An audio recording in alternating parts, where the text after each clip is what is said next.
നമ്മുടെ ക്രമം നമ്മൾ തെറ്റിച്ച് കളയുന്നു. പണ്ടത്തെ ആളുകൾക്ക് എന്തൊരു ക്രമമായിരുന്നു.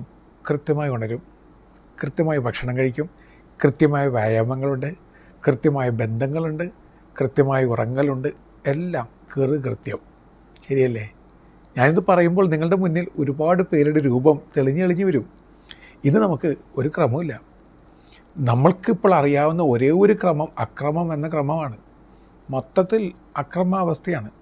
ഇനി അല്പം ശാസ്ത്രീയമായി ചിന്തിക്കാം. നമ്മൾക്ക് ശരീരത്തിൽ ഒരു ക്ലോക്കുണ്ട്, ബയോളജിക്കൽ ക്ലോക്ക് എന്ന് നമ്മളതിനെ വിളിക്കുന്നു.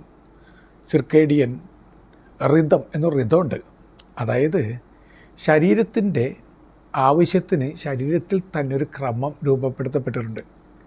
ഒരു ബയോളജിക്കൽ ക്ലോക്കുണ്ട്. അതനുസരിച്ചാണ് ശരീരത്തിൽ ഹോർമോണുകൾ പോലും ഉൽപ്പാദിപ്പിക്കപ്പെടുന്നത്.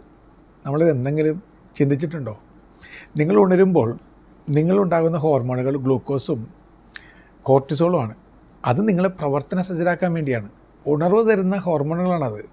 രാത്രിയിൽ the hormone of the darkness, melatonin, അതാണ് നിങ്ങളുടെ ശരീരത്തിലുണ്ടാകുക. ഇനി നിങ്ങൾ രാത്രിയിൽ ഉണർന്നിരുന്ന് ജോലി എടുക്കുകയും ഡേ ടൈം മുഴുവന് ഉറങ്ങുകയും ചെയ്യുമ്പോൾ നിങ്ങളുടെ ബയോളജി ക്ലോക്കിൻ്റെ പ്രവർത്തനം മൊത്തത്തിൽ താളം തെറ്റുന്ന അവസ്ഥയിലേക്കായി മാറിപ്പോവുകയാണ്. ഇപ്പോൾ ജോലി അങ്ങനെയൊക്കെയാണ്. പക്ഷേ രാത്രി ജോലിയില്ലാത്തവരും വെറുതെ ഉണർന്നിരിക്കുകയാണ്. ഇപ്പോൾ രാത്രി പകൽ എന്നുള്ള വ്യത്യാസങ്ങളില്ലാതെ എപ്പോഴെങ്കിലും ഉറങ്ങി, എപ്പോഴെങ്കിലും ഉണർന്ന്, എപ്പോഴെങ്കിലും ഭക്ഷണം കഴിച്ച് അങ്ങനെ പോകുന്ന അവസ്ഥയാണ്. ഈ ക്രമമില്ലായ്മ നമ്മളെ കൊടും രോഗികളാക്കി മാറ്റും. കൊടും രോഗികളാക്കും. ഭക്ഷണക്കാര്യത്തിൽ വല്ല ക്രമമുണ്ടോ? അപ്പപ്പോൾ തോന്നുന്നു, അപ്പപ്പോൾ കഴിക്കുന്നു. ഒരു കാര്യത്തിൽ നമുക്ക് ക്രമമില്ല. നമുക്ക് ശീലങ്ങളെല്ലാം മാറിപ്പോയി. പണ്ടത്തെ ആളുകൾക്കൊരു ശീലം ഉണ്ടായിരുന്നു. ആ ശീലം എന്ന് പറയുന്നത് ഇപ്പോൾ നമുക്ക് അറിയാനേ പാടില്ല. നല്ല ശീലങ്ങളൊന്നും ഇല്ല.